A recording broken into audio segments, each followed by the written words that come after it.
شوف المنزل كي داير انتوما. المنزل كارثة كارثة هاد المنزل. لا حول ولا قوة.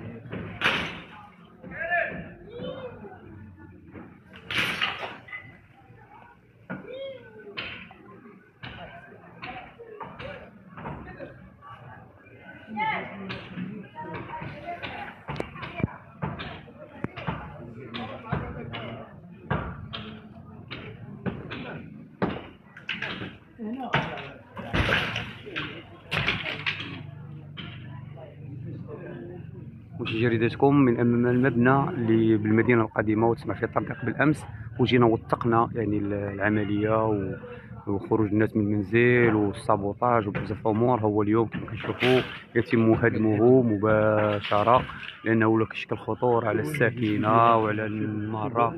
يعني راه اشكال اللي غادير هذا المنزل دابا بالنهار غنبينوا لكم شو كي داير.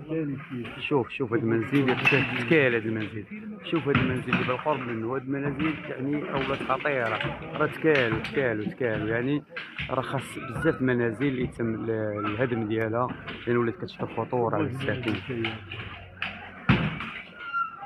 يعني استنفار امني كبير، وهذه حالة العديد من المنازل ماشي في المدينه القديمه، الدرب الكبير، درب السلطان، درب مولاي شريف. شوف الشتاء وفصل الشتاء كيعرى على بزاف الامور اللي خاص الاصلاح ديالها. شفنا من قبل يعني درب مولاي شريف داروا واحد الخطوه استباقيه وريبوا المنازل اللي كتشكل خطوره. هادو كانوا خصو يحلوا نفس الحدود، لان بحال هاد المنزل هذا واش ما غيريبش مع الشاق الماء كيدخل عليه حتى لداخل اصاحبي. كتدخل راه كلشي الماء كيدخل حتى لداخل. باقي الناس ساكنين فيها. طيب وحشوم شوف هادشي راه غير شوف المسؤولين يديروا واحد رؤيه استباقيه يا صاحبي. اي منزل يتهدم الحاله ديال تدخل شي لجنه خاص تدخل شي لجنه. دابا هاد المنزل دموني يستافدوا وجاو وحدين غرباء دخلوا ليه. هذا هو الاشكال، كراو هذا هو الاشكال. راه كاين محتلين في هذا المنزل، مولي المنزل استافدوا مشاو بحال ولكن السلطات اللي عطات الاستفاده للساكن تبقى شي واحده منهم من الحي هو اللي كان وكانوا هما اصلا السلطات تريبوا صح. خاصها يريبوا اللي يتسدوا ليه الابواب ديالو بالاسمنت والياجور. وبقى بحال اللي جا دابا جا واحد استافد منه بدا تكري الناس.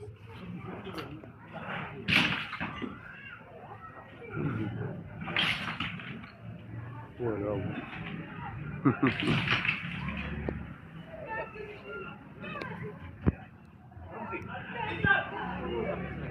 يعني كنشوفوا نحن عمليه الهدم ديال هذا المبنى هذا.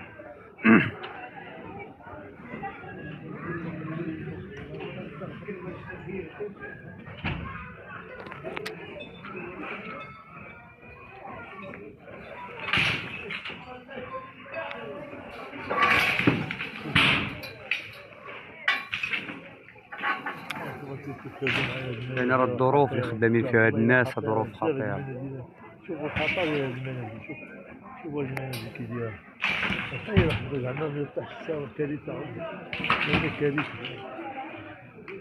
حاليا.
خلينا نودي